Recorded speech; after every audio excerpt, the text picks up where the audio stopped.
నమస్తే, welcome to TGW news. ముందుగా headlines. Hyderabad లో కల్తీ అల్లం వెల్లుల్లి పేస్ట్ ముఠా గుట్టురట్టు. ఎక్స్పైర్ అయిన లైసెన్స్ తో వ్యాపారం. డిజిటల్ అరెస్ట్ పేరుతో వృద్ధులను మోసం చేసే యత్నం.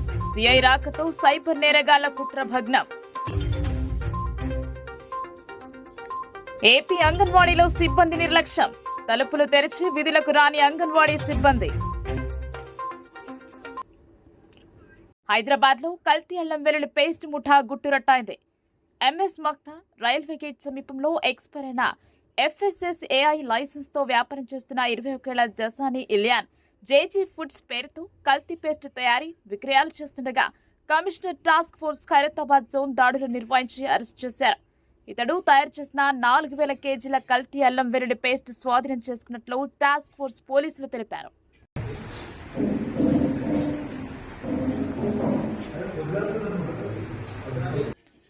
ఆంధ్రప్రదేశ్ మచిలీపట్నం ఈడేపల్లి ప్రాంతానికి చెందిన పెద్దిరెడ్డి హరినాథ్ కు గుర్తు తెలియని నంబర్ నుండి వీడియో కాల్ రావడంతో లిఫ్ట్ చేయగా ఫోన్లో పోలీస్ యూనిఫామ్ ధరించిన వ్యక్తి సిబిఐ కోర్టులో అరెస్ట్ వారెంట్ జారీ అయిందని, 4 ఉగ్రవాదులను అరెస్ట్ చేయగా వారి వద్ద నుండి మీ ATM కార్డు స్వాధీనం చేసుకున్నామని, మిమ్మల్ని డిజిటల్ అరెస్ట్ చేస్తున్నామంటూ భయభ్రాంతులకు గురి చేశాడు.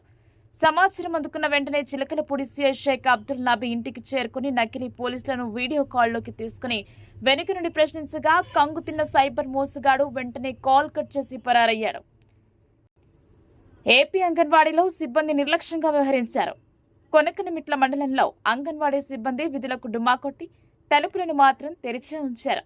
ఈ సందర్భంగా గ్రామస్తులు మాట్లాడుతూ చిన్నారుల పోషణ పథకాలు సిబ్బంది నిర్లక్ష్యంగా గాలి కుదిలేశారని, పిల్లల కోసం ఉన్న కేంద్రాలు తాళాలకే పరిమితమా అంటూ ఉన్నతాధికారులు పర్యవేక్షించి చర్యలు తీసుకోవాలని గ్రామస్తులు డిమాండ్ చేస్తున్నారు.